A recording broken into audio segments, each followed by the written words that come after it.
বাজ পাখিকে পক্ষীরাজ বলা হয়। বাজের আয়ু হলো মোটামুটি 70 বছর। এবার 40 বছর হতে হতেই ওদের পালক লম্বা এবং ভঙ্গুর হয়ে যেতে থাকে, ঠোঁট বেঁকে যায়, ডানা ভারী হয়ে যায়, অর্থাৎ আগের মতো উড়তে পারে না, সেই শক্তি থাকে না। এবার সেই বাজ কি করবে? বাজ সব থেকে কঠিন নির্বাচন করে, নির্বাচন নিজের পুনর্স্থাপনার। সর্বপ্রথম একটা বিশাল পর্বতে যায়, একান্তে নিজের এক বাসস্থান তৈরি করে, আর তারপরে পাথরের সাথে নিজের ঠোঁট বারবার আঘাত করতে করতে সেই ঠোঁট ভেঙে ফেলে। তারপরে সে অপেক্ষা করে সেই ঠোঁট পুনর্নির্মাণ হওয়ার। তারপর সেটাই করে নিজের পালকের সাথে। তারপরে নিজের ডানা থেকে এক এক করে ভারী পালকগুলো ছিঁড়ে ফেলে দেয়। আর তারপর 150 দিনের এই যন্ত্রণা সহ্য করার পরে ও ফিরে পায় নিজের উড়বার অনন্য ক্ষমতা, সেই শক্তি। আর তারপরে ও জীবনের পরবর্তী 30 বছর বাঁচে। কি বুঝলেন আপনি? যদি ইচ্ছে শক্তি থাকে তাহলে একজন দুর্বলও শক্তিশালী হতে পারে। আপনিও এটাই করুন, নিজের অতীতের যন্ত্রণার বোঝাগুলিকে ত্যাগ করুন আর কল্পনার খোলা আকাশে উন্মুক্ত হয়ে উড়ে বেড়ান। নিজের পুনর্স্থাপনা করুন, তবেই সর্বশ্রেষ্ঠ হতে পারবেন। আর মনে রাখবেন, এই ছোট ছোট পদক্ষেপই বড় বড় শিখরে পৌঁছে দিতে পারে। তাহলে আসুন আর আমার সাথে ভালোবেসে বলুন, রাধা রাধা। আপনি কি কখনো জলকে নিজের মুঠোতে ধরে রাখার চেষ্টা করেছেন? চলুন আজ করা যাক।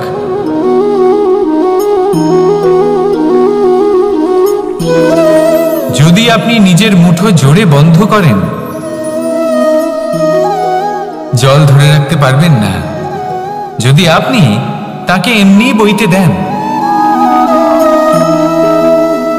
তাহলে ও নিজের পথ নিজেই করে নেবে আর আপনার হাতেও থেকে যাবে। আমাদের জীবনও হলো কিছুটা এরকম, জলের মতো। নিজের পথ নিজেই করে নেয় এই জীবন। প্রত্যেক সমস্যার সমাধান নিজেই করে নেয় এই জীবন। তাই জীবনে যখন কোনো পরিস্থিতি আমাদের প্রতিকূল হয়ে থাকে, কিছুই হয়তো আমরা বুঝতে পারছি না, কিছুই যখন বসে থাকে না, তখন আমরা হতাশ হয়ে পড়ি, নিরাশ হয়ে পড়ি। আর এটাই করা উচিত নয়। শান্ত মনে দেখতে হবে যে এই জীবনে আসলে কি ঘটে চলেছে। কষ্ট সবাই ভোগ করেন। কষ্ট পেলে কেউ রেগে যান, রেগে গিয়ে পরাক্রম দেখান। এটাই তো করা উচিত নয়। শান্ত মনে সেটাই করতে হবে যা জীবন আমাদের শেখাতে চাইছে। জীবন আমাদের সব শিখিয়ে দেবে, শুধু মনে রাখবেন কখন প্রয়াস করতে হবে আর কখন আমাদের প্রতীক্ষা করতে হবে, সেটা আগে আপনাকে বুঝতে হবে।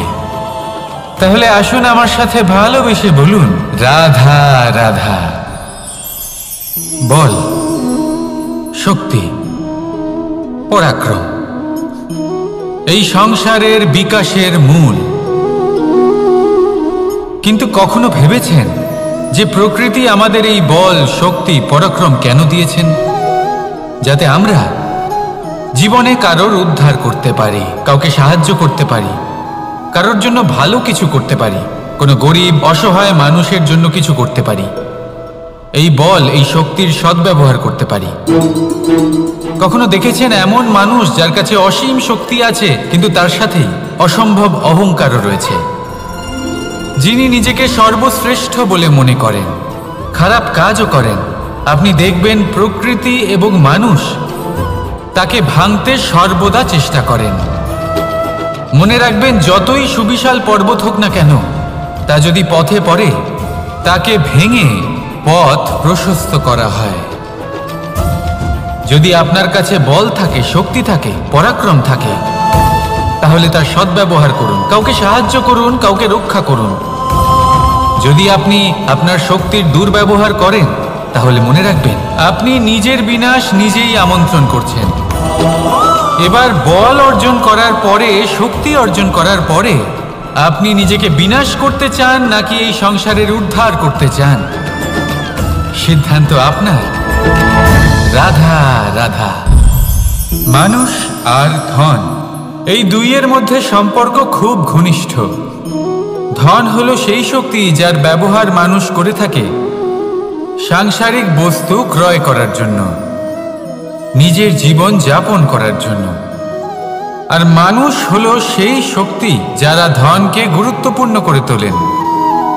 এবার একটা কথা বলি, ব্যবহার করা উচিত ধনকে আর ভালোবাসা উচিত মানুষকে। এটা বেশিরভাগ মানুষই বোঝেন না।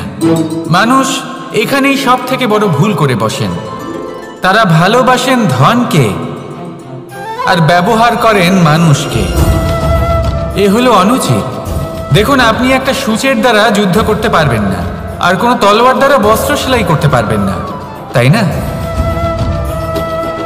কোনটা কিসের জন্য হয় সেটা বোঝা অত্যন্ত জরুরি। আপনিও সঠিক দিকে অগ্রসর হন। মানুষকে ভালোবাসুন আর ধনকে ব্যবহার করুন। যদি আপনি মানুষকে ব্যবহার করেন তাহলে আপনি ভালোবেসে ফেলবেন ধনকে, আর এই ভালোবাসা ধীরে ধীরে পরিণত হবে লোভে, আর ধীরে ধীরে এটা আপনাকে বিনাশ করে দেবে। তাহলে সমস্ত মানুষকে ভালোবাসুন আর এইভাবে ভালোবেসে বলুন, রাধা রাধা।